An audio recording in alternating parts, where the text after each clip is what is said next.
Saudara, kalau kita melihat hidup ini, ya, kita hidup itu benar-benar karena ada Tuhan yang pimpin kita. Dimanapun kita berada, apapun yang kita alami, Tuhan yang pimpin kita. Amin.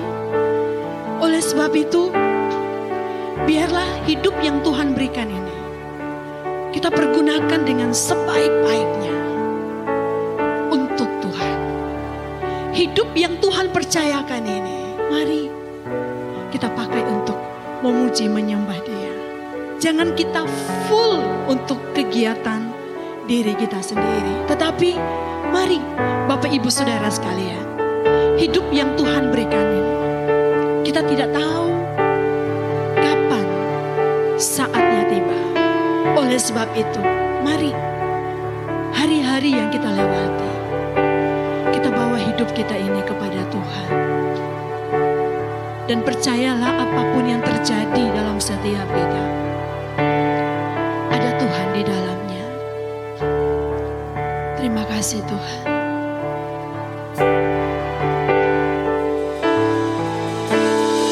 Apapun yang terjadi dalam hidupku ini, tak pernah ku ragukan kasih-Mu Tuhan.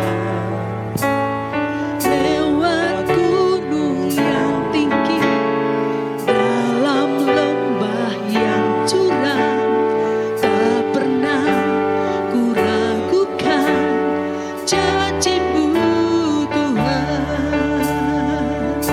Kau berfirman dan sembuhkanku, Kau bersabda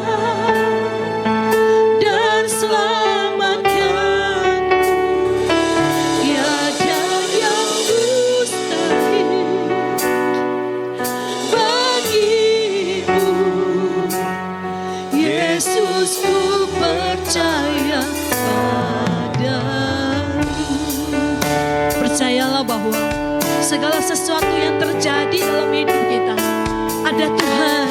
Apapun yang terjadi dalam hidupku ini, tak pernah ku ragukan kasih-Mu Tuhan.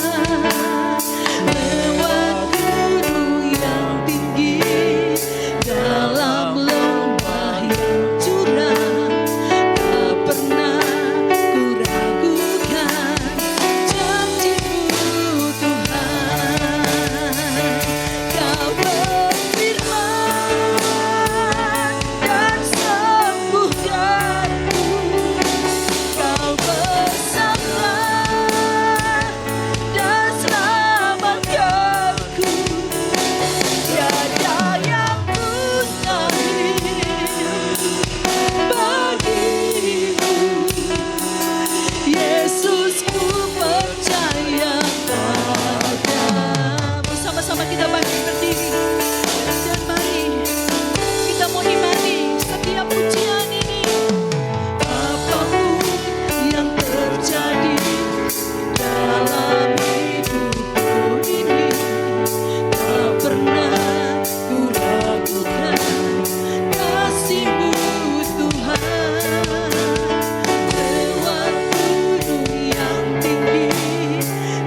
mengasihimu, Yesus ku percaya padamu.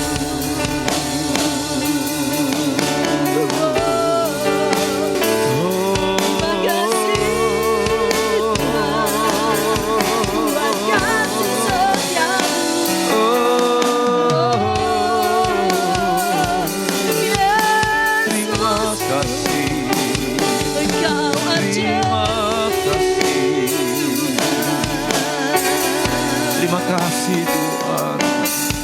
Oh haleluya, lama sangga lama tata. Oh haleluya, lama sangga lama tata ya Allah. Lama tata ya lama sangga lama tata. Oh haleluya, lama lama.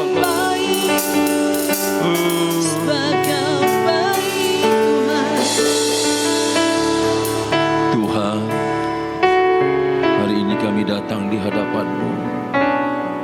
Kami berterima kasih untuk kasih setia-Mu Tuhan, untuk kebaikan-Mu dalam hidup kami. Tuhan, hidup kami adalah anugerah Tuhan. Hidup kami ada di dalam genggaman tangan-Mu Tuhan. Terima kasih untuk semuanya Tuhan. Terima kasih buat anugerah-Mu. Saat ini Tuhan, hamba akan menyampaikan kebenaran firman-Mu. Biarlah Roh-Mu yang berkuasa atas hamba. Roh-Mu yang memimpin hamba ya Tuhan. Sekali lagi terima kasih Tuhan. Urapi kami semua. Dalam nama Tuhan Yesus, haleluya. Amin. Haleluya. Haleluya. Ya. Ada sukacita Bapak Saudara. Ya, saya percaya Tuhan berkuasa di dalam kehidupan kita semua hari ini ya. Puji Tuhan. Saya akan mengajak kita untuk sama-sama membaca firman Tuhan ya di dalam Hagai pasal yang kedua ayat yang ke-16 sampai ayat yang ke-20. Hagai pasal 2 ayat 16 sampai ayat yang ke-20. Sekali lagi saya mengundang kita sama-sama bangkit berdiri.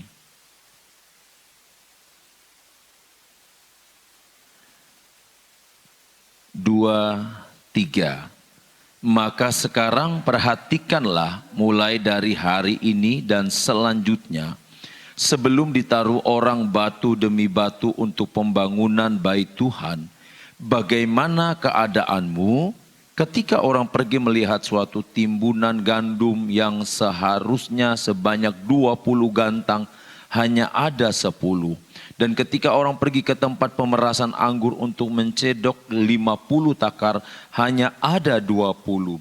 Aku telah memukul kamu dengan hama dan penyakit gandum dan segala yang dibuat tanganmu dengan hujan batu. Namun kamu tidak berbalik kepadaku. Demikianlah firman Tuhan. Perhatikanlah mulai dari hari ini dan selanjutnya, mulai dari hari yang ke-24 bulan ke-9, mulai dari hari diletakkannya dasar bait Tuhan, perhatikanlah. Apakah benih masih tinggal tersimpan dalam lumbung, dan apakah pohon anggur dan pohon ara, pohon delima dan pohon zaitun belum berbuah? Mulai dari hari ini aku akan memberi berkat. Amin. Puji Tuhan, silakan duduk. Saudara, firman Tuhan pagi hari ini saya beri tema memperhatikan pembangunan bait Allah. Memperhatikan pembangunan bait Allah.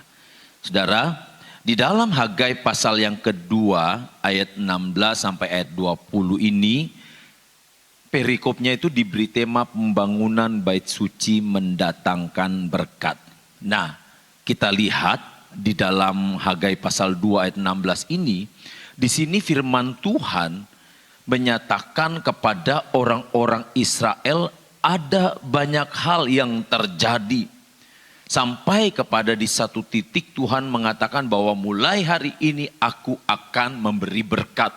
Walaupun kalau saudara baca di bagian-bagian atas ternyata sebelumnya Israel ini dipukul oleh Tuhan. Ya, Saudara lihat dalam ayat 16 Tuhan berkata, aku telah memukul kamu dengan hama dan penyakit gandum dan segala yang dibuat tanganmu dengan hujan batu. Dipukul oleh Tuhan. Tetapi Bapak Ibu Saudara, Tuhan sudah memberi peringatan kepada Israel, ya. Tuhan memberi peringatan kepada Israel, tetapi mereka juga tidak juga berbalik kepada Tuhan. Apa yang terjadi dengan Israel ketika mereka dipukul Tuhan? Saudara perhatikan dalam segi ekonomi, dalam segi pekerjaan, ya, panen, hasil panen mereka itu di luar ekspektasi mereka. Saudara lihat, firman Tuhan katakan gandum yang seharusnya sebanyak 20 gantang hanya ada 10. Jadi 20 gantang harusnya mereka dapat 20 gantang dari hasil panennya. Tapi ternyata yang mereka dapat adalah 10. Terus dikatakan lagi ketika orang pergi ke tempat pemerasan anggur untuk mencedok 50 takar. Ternyata yang ada hanya ada 20 takar. Tidak sampai setengahnya, kalau setengahnya kan 25.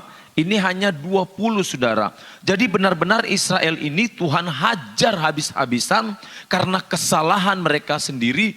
Karena perbuatan mereka sendiri dihajar Tuhan dalam segi apapun juga. Terlebih lagi dari segi perekonomian dalam pekerjaan mereka. Namun firman Tuhan katakan bahwa Israel tidak juga mau bertobat. Nah Bapak Ibu Saudara, firman Tuhan datang kepada Israel, mulai hari ini aku akan memberi berkat kepadamu.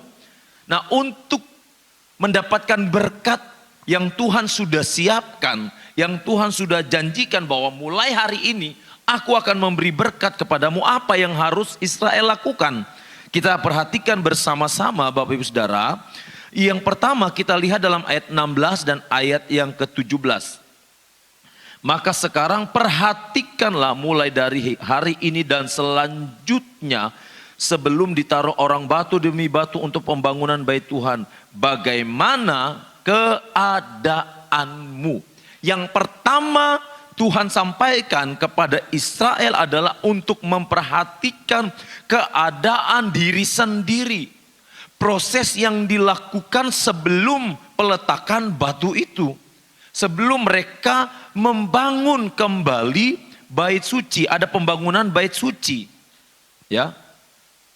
Jadi Bapak Ibu Saudara, sekali lagi sebelum pembangunan bait suci itu firman Tuhan katakan kepada Israel agar mereka memperhatikan keadaan diri mereka. Nah, saudara, kalau di sini bait suci yang dibicarakan adalah bait suci secara jasmani. Tetapi saya mau mengarahkan saudara tentang keadaan kita, pribadi kita sebagai bait Allah. Firman Tuhan katakan dalam 1 Korintus pasal 3 ayat 16 sampai ayat 17 bisa ditampilkan. 1 Korintus pasal 3 ayat 16 dan ayat 17. Firman Tuhan katakan, tidak tahukah kamu bahwa kamu adalah bait Allah dan bahwa roh Allah diam di dalam kamu. Jika ada orang yang membinasakan bait Allah, maka Allah akan membinasakan dia, sebab bait Allah adalah kudus dan bait Allah ialah kamu. Nah Bapak Ibu Saudara, sebelum kita membangun bait Allah yang adalah diri kita sendiri ini di dalam Tuhan, kita harus perhatikan kembali keadaan kita. Sebagai bait Allah yang kudus, apa yang sudah kita lakukan? Di dalam kehidupan kita sehari-hari, apa yang sudah kita lakukan sebagai bait Allah yang kudus?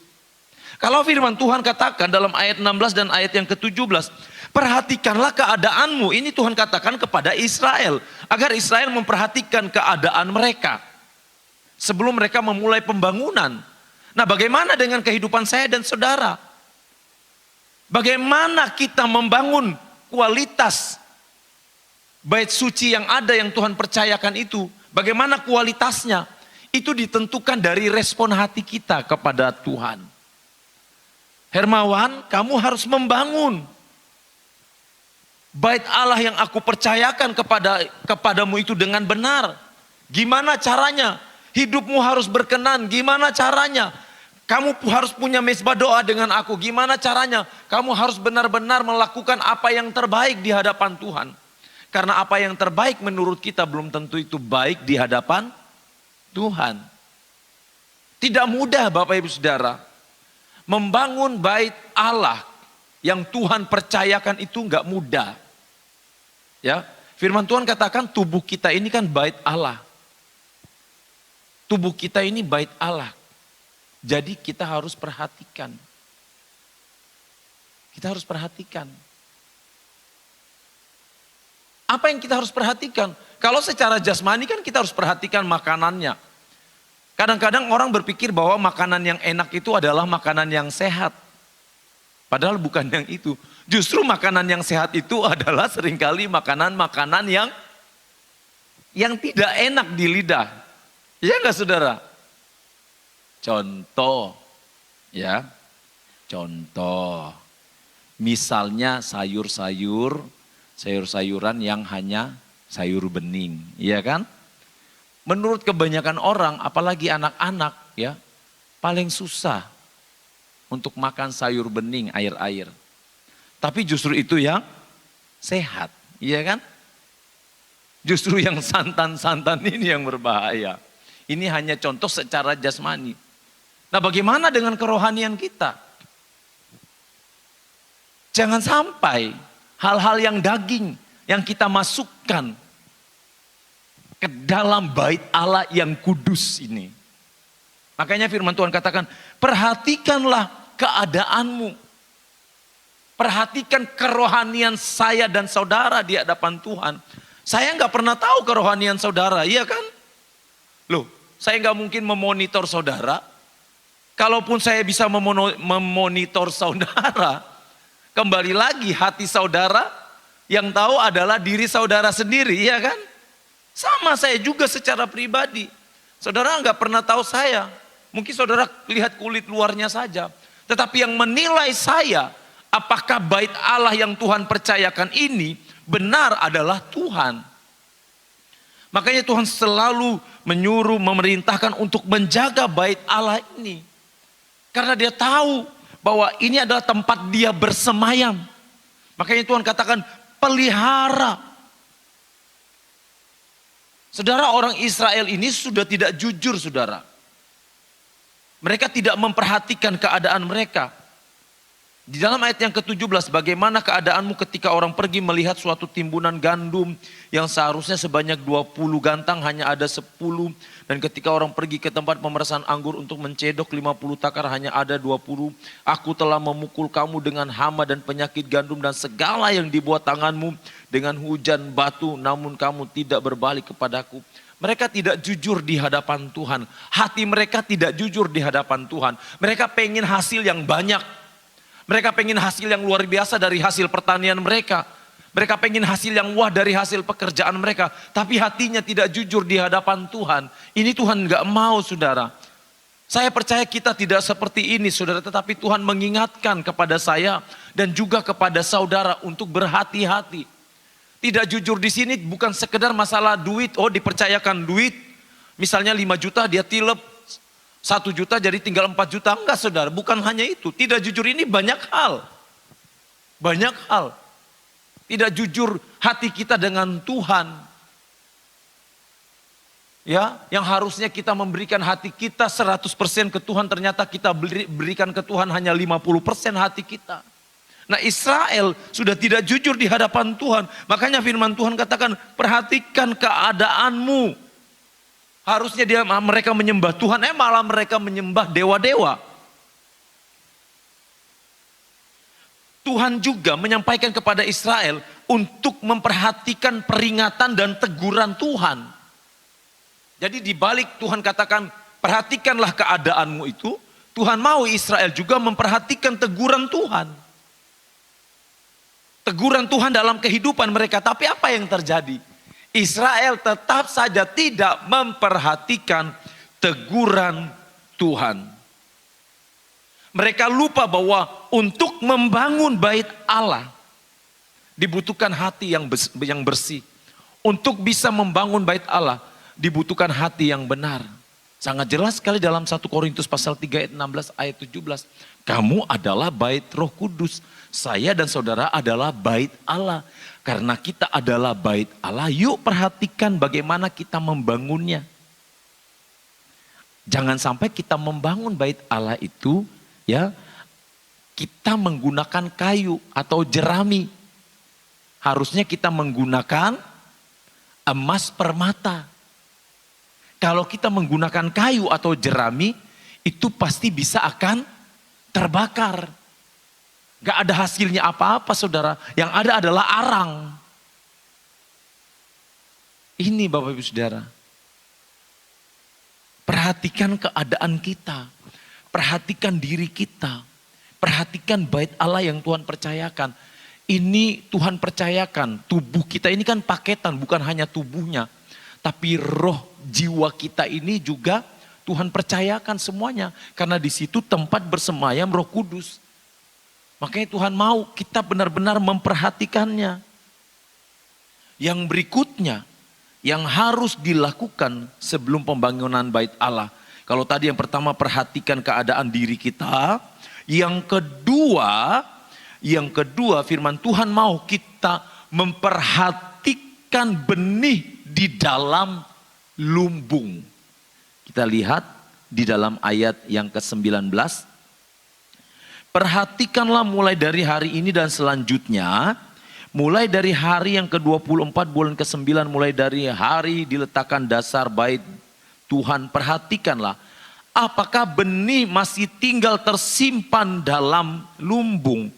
Apakah benih masih tinggal tersimpan dalam lumbung? Bapak Ibu Saudara yang kasih di dalam Tuhan Yesus Kristus. Kalau kita berbicara tentang benih, berarti kita juga berbicara tentang firman Tuhan. Kalau kita berbicara tentang benih, kita juga berbicara tentang benih iman kita kepada Tuhan.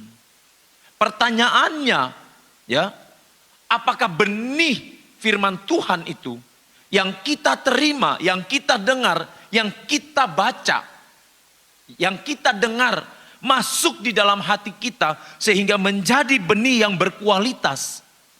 Ataukah benih itu karena kesalahan kita mengakibatkan benih itu tidak berkualitas? Saudara bisa baca dalam Matius 13 ayat 1 sampai ayat 23, itu cerita tentang perumpamaan penabur, ya. Saudara bisa baca, ya. Ada yang menabur di tanah yang bebatuan, ada yang menabur di tanah semak berduri. Saudara bisa baca itu dalam Matius 13 ayat 1 sampai 23. Ada yang menabur di tanah yang baik. Nah, di tanah yang baik ini pun masih terbagi menjadi 3. Hasilnya 30 kali lipat, 60 kali lipat, dan 100 kali lipat. Sama-sama baik, tapi ternyata hasilnya juga tetap beda. Sama-sama benih yang bagus. Tapi satu ditaburkan di tanah yang bebatuan, satu di tanah yang semak duri. Makanya firman Tuhan katakan, perhatikan benih di dalam lumbungmu. Perhatikan benih di dalam hatimu. Yang ditabur itu bagaimana? Perhatikan semua yang ada di dalam diri saudara dan saya. Perhatikan hal-hal yang sifatnya rohani. Bagaimana cara kita merawatnya ini, saudara?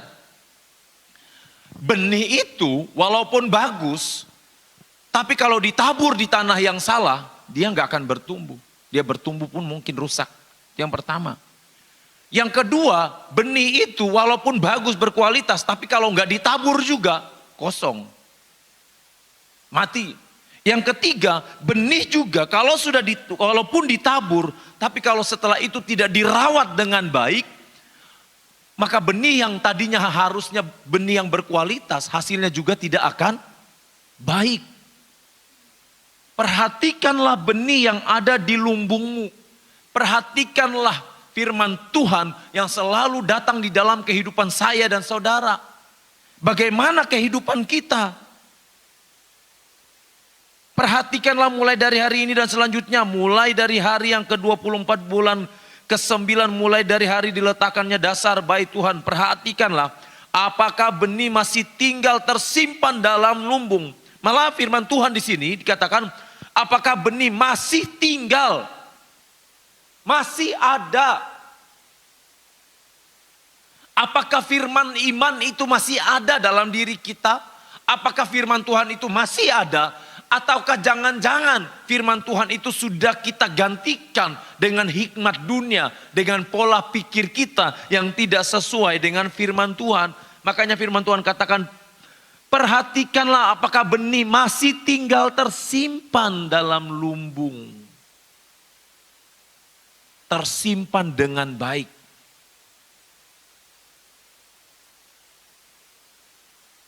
Bapak Ibu Saudara yang kasih dalam Tuhan Yesus Kristus. Benih ini mahal, saudara. Gak bisa ditakar, gak bisa diukur dengan apapun juga yang ada di dunia ini. Karena firman Tuhan yang akan membawa kita pada kesempurnaan kepada Tuhan. Saudara bertanya, kok bisa? Iya, makanya kita harus baca firman Tuhan. Iya kan? Firman yang kita baca itu kan akan selalu mengingatkan kita. Baca setiap hari. Ambil waktu untuk baca Alkitab. Renungkan. Saudara mungkin saudara nggak bisa baca satu hari 3 pasal. Ya. Tapi daripada saudara baca 1 hari 5 pasal. Saudara nggak renungkan. Lebih baik mungkin saudara baca 1 hari 1 pasal. Tapi saudara renungkan, saudara ngerti maksud yang Tuhan mau bicarakan kepada saudara. Jadi bukan kuantitasnya saudara, tapi kualitasnya. Dibaca, direnungkan, dilakukan setiap firman. Apakah masih tersimpan benih itu di dalam lumbung? Apakah iman saudara masih tersimpan baik-baik di dalam hati saudara, roh saudara yang terdalam agar saudara tetap beriman kepada Tuhan? Apakah iman kepada Yesus itu masih ada di dalam diri saudara? Apakah kasih mula-mula saudara masih ada di dalam diri saudara? Apakah kasih kita kepada Kristus masih ada ataukah sudah tergantikan dengan kasih yang lain? Israel, kenapa Tuhan bertanya, masih adakah benih ya? Apakah benih masih tinggal tersimpan dalam lumbung? Karena Israel sudah melakukan banyak kesalahan. Firman Tuhan saya katakan mereka hasilnya harusnya 50 menjadi 20. Harusnya sebanyak 20 gantang tinggal 10 gantang. Harusnya 20 gantang. 20 gantang mungkin bisa untuk berapa keluarga. Tapi ternyata yang didapat 10 gantang. Misalnya 20 gantang untuk 20 keluarga. Ternyata hanya 10 berarti gak bisa ini. Harus dibagi, harus setengah diberikan. Masih adakah benih tertinggal tersimpan dalam lumbung? Ini Bapak Ibu Saudara. Firman Tuhan itu harus tetap ada di dalam diri kita. Harus tersimpan di dalam diri kita. Dan firman Tuhan itu harus bertumbuh di dalam hati kita. Dan kita melakukan firman Tuhan itu dengan baik di hadapan Tuhan. Yang berikutnya Bapak Ibu Saudara. Yang harus dilakukan sebelum membangun bait Allah. Kalau tadi yang pertama memperhatikan keadaan diri. Yang kedua memperhatikan benih di dalam lumbung. Yang ketiga memperhatikan keadaan tumbuhan atau pohon. Memperhatikan proses pertumbuhan dari pohon atau tanaman yang ada. Kita lihat yang mana nih saudara ya. Mari kita lihat. Apakah benih masih tinggal tersimpan dalam lumbung? Apakah pohon anggur dan pohon ara, pohon delima dan pohon zaitun belum berbuah? Memperhatikan keadaan tumbuhan atau pohon di sini saudara. Apakah pohon anggur, pohon ara, pohon delima, pohon zaitun belum berbuah? Harusnya sudah berbuah mungkin. Tapi dibuat pertanyaan. Apakah belum berbuah? Jadi ingat dengan Yesus yang mengutuk pohon ara kan? Yesus cari buah. Loh kok nggak ada buahnya ya? Nah Bapak Ibu Saudara, coba kita lihat tentang pohon anggur di sini. Ya, pohon anggur. Apakah pohon anggur belum berbuah? Pohon anggur ini kan lambang sukacita. Ya, lambang sukacita. Saudara ingat di dalam Alkitab cerita pernikahan di Kana? Ya, cerita pernikahan di Kana itu saudara bisa baca dalam firman Tuhan. Nah, dalam cerita firman Tuhan ini, saudara bisa baca itu dalam Yohanes 2 ayat 1 sampai 11. Diceritakan dalam firman Tuhan itu kan mereka lagi mengadakan pesta, tapi sampai di satu titik sang pemilik pesta kehabisan anggur. Kalau sampai kehabisan anggur dalam sebuah pesta itu masalah saudara. Masalah. Itu masalah, pasti masalah. Karena anggur itu lambang sukacita. Semua undangan ingin menikmati sukacita itu. Lambang kegembiraan. Dan itu akan menjadi masalah besar ketika anggur itu tidak ada. Nah, kehadiran Yesus memutarbalikkan semuanya. Yang tadinya mereka kehabisan anggur, akhirnya mereka memiliki anggur yang terbaik. Anggur ini selain lambang sukacita, lambang kemakmuran. Bapak Ibu Saudara yang kasih dalam Tuhan Yesus Kristus, dalam sejarahnya juga anggur ini dipakai sebagai alat tukar. Ya, kalau saudara kenal yang istilah barter zaman dulu, ya, barter ya. Kalau saudara punya beras, saudara pengen ikan, saudara tukar aja beras saudara dengan ikan.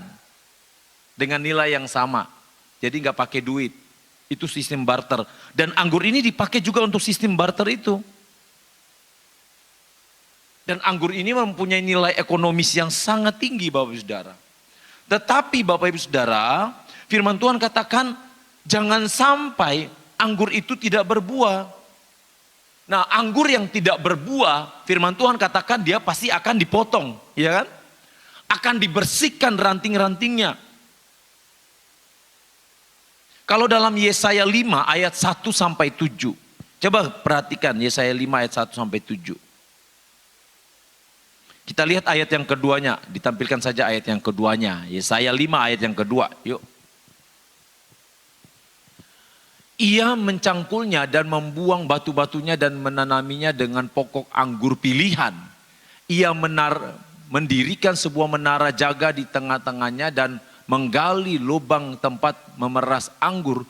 Lalu dinantinya supaya kebun itu menghasilkan buah anggur yang baik. Tetapi yang dihasilkannya ialah buah anggur yang asam. Bayangin saudara, ya. Sudah dilakukan yang terbaik tetapi yang dihasilkan buah anggur yang masam. Ditanyakan apakah anggurnya udah berbuah? Setelah berbuah, ternyata ini lagi sudah dalam Yesaya 5 ayat yang kedua, ternyata anggurnya anggur yang masam. Saudara pernah lihat buah berulat kan? Ya. Firman Tuhan gak mau seperti itu saudara. Firman Tuhan memang mau kita berbuah. Tapi jangan sampai. Saya kadang-kadang firman Tuhan gak salah orang bilang. Ya nanti kita akan lihat buahnya. Buah yang bagaimana? Buah yang sesuai firman Tuhan atau yang tidak sesuai firman Tuhan?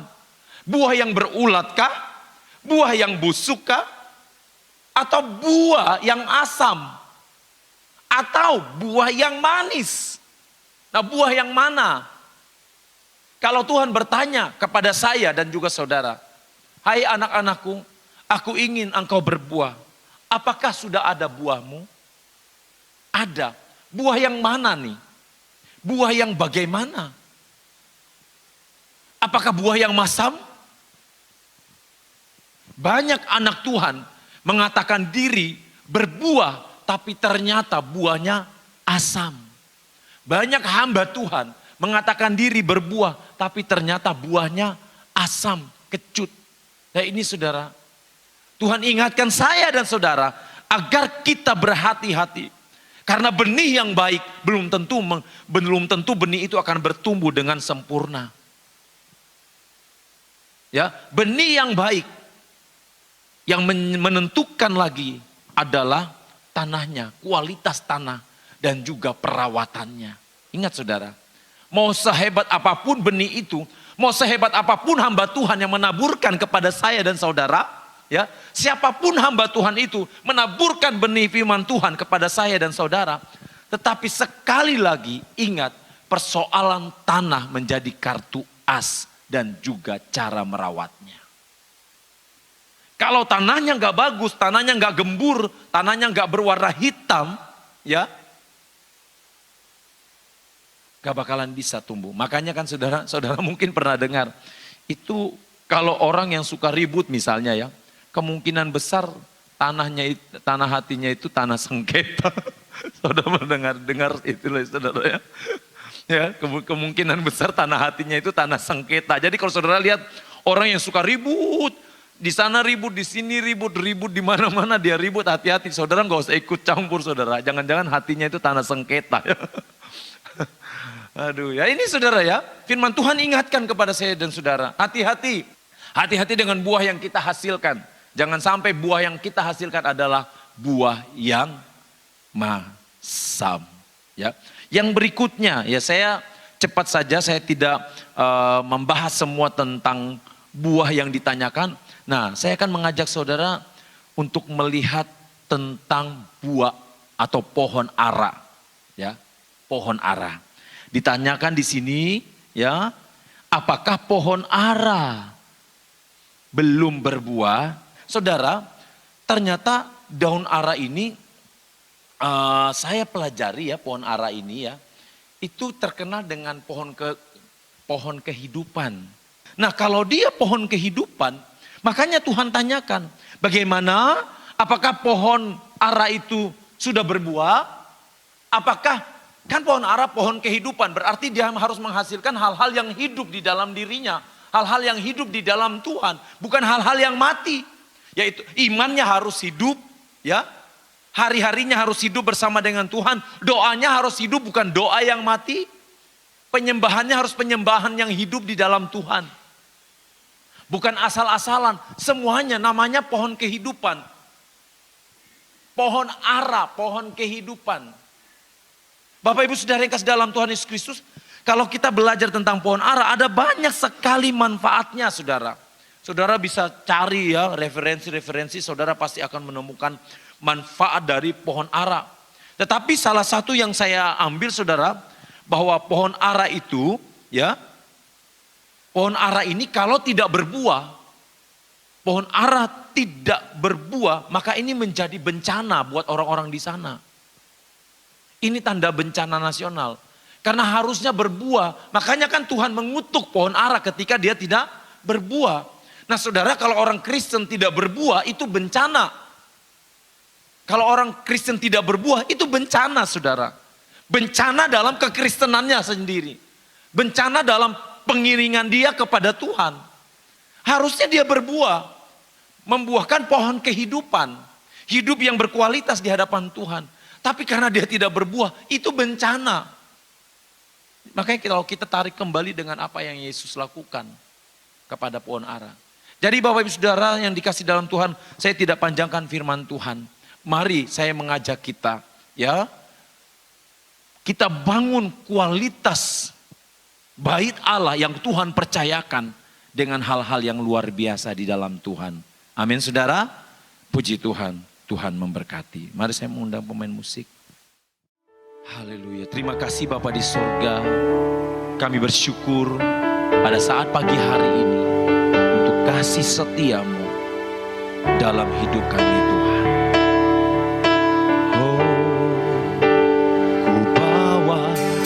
Hidupku sekarang ke tempat kudus-Mu Tuhan, di mezbah-Mu ku serahkan seluruh hidupku. katakan bersama-sama. Penuhi hatiku sekarang, amin, dengan urapan yang baru, agar aku lebih lagi mendengar suara-Mu. Mari sama-sama kita bangkit berdiri dan kita katakan, jadikan aku Tuhan rumah doamu, agar semua suku bangsa datang menyembah.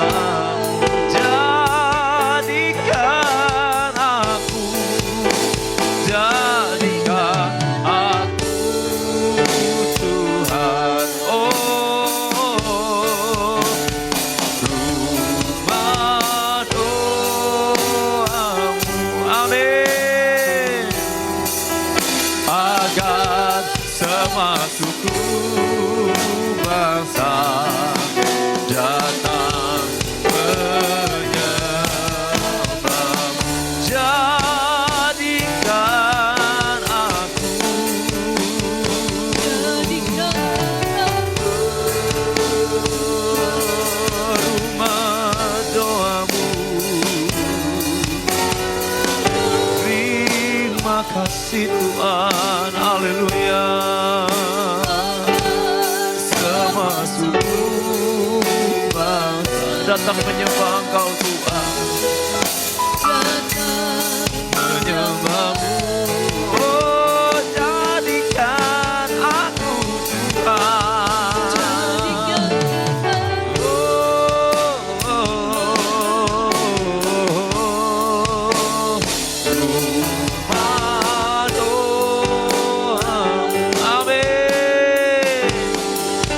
Agar semua suku bangsa datang menyembah-Mu, agar semua suku bangsa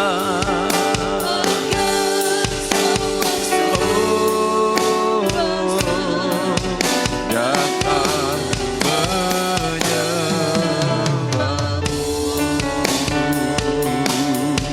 Haleluya. Oh, haleluya.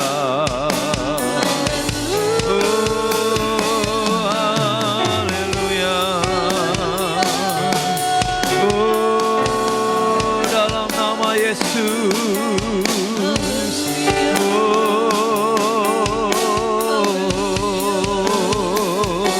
Haleluya. Haleluya. Oh, terima kasih Tuhan. Terima kasih buat kebaikan-Mu. Oh, dalam nama Yesus, mari jadikan kami Tuhan, oh, umat-umat yang berbuah yang benar. Haleluya. Haleluya.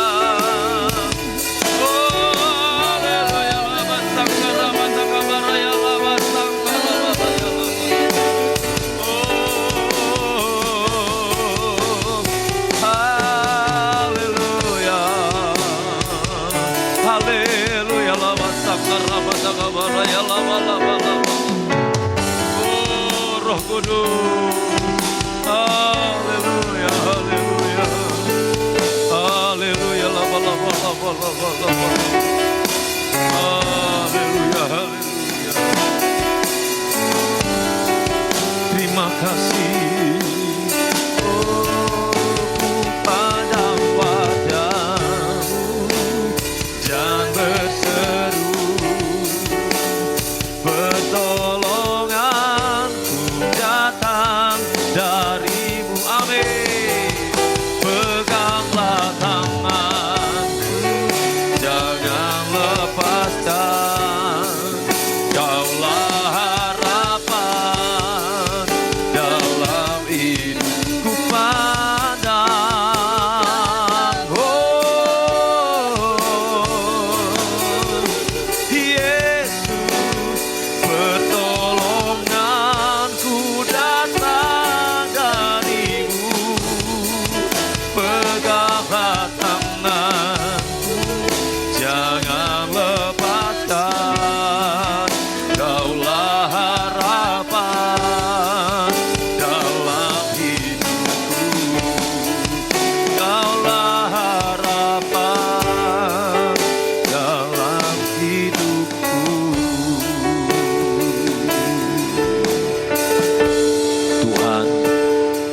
Hari ini kami datang di hadapan-Mu.